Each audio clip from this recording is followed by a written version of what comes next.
Welcome to Matt Streams. This might be the last stream. Maybe not. Ironically, I started it without anything, even without the voice, and I was like, well, okay, wait, let's get out of it and do it again, but also with the title last stream, question mark. Or that's what I ended up doing. Anyway,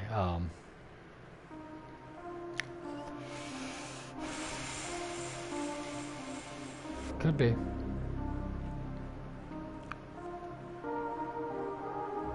That doesn't mean I won't make YouTube videos though, and I may stream to get like footage, but it probably won't be me talking. Maybe I won't even do that though. I mean, you can just record footage on your PlayStation, then it would be insulated. Be maybe a little less convenient, but not even that much less convenient, especially if you did a whole batch of them. Because then you just put them on a hard drive and then you put them on your computer.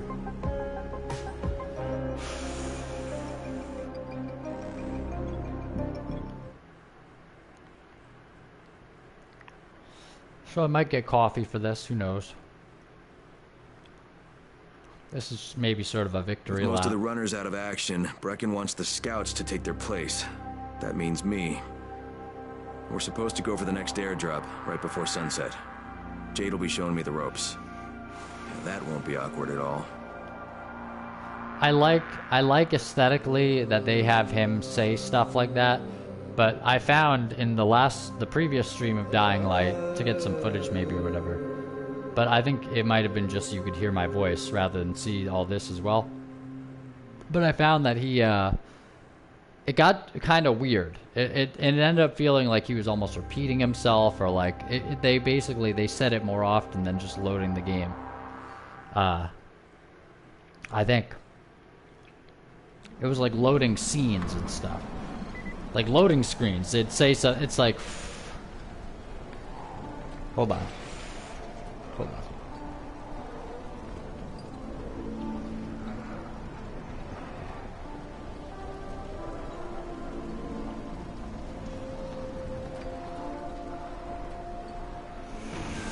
Yeah, so, yeah, but this is a good metaphor for the world I sort of see. You got your, like, cool, fun thing here, post it up, and that might represent, like, a Synthetic Man stream, or, like, watching, like, a Synthetic Man video or a Lord Frogmire video, Devin, or it might represent, like, listening to Alan Watt, or reading some more Cutting Through. I'm into volume 3 of that, by the way. Fantastic book. If I had one truther book to recommend, start with Cutting Through.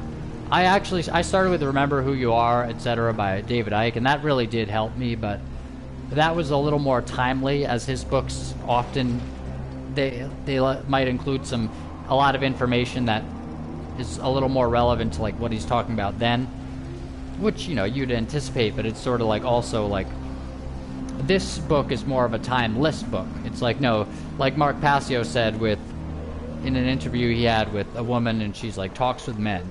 And then she has an interview, and she's I guess, on his platform or whatever. Nope, I'm not interested. Don't interrupt me. So this,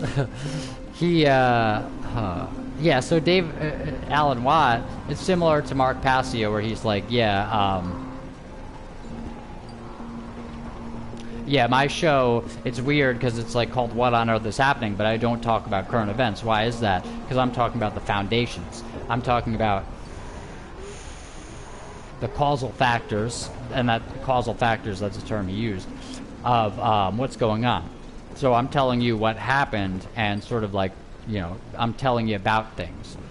Like he's talking about occult things, and sort of, so it's sort of like what happened, but then also talking about, you know, what was maybe said or believed by certain groups and stuff, and what may be said or believed, or things you can point to, and it's like, oh, that's occult. Like, of course, you look at the back of a dollar bill. When I was a kid, I loved looking at that thing.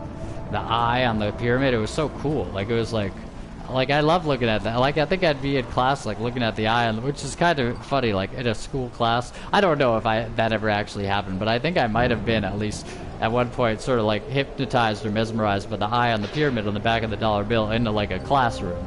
Just, it's like, yeah, if you're staring at a dollar bill in a classroom, how significant is that thematically? Ah.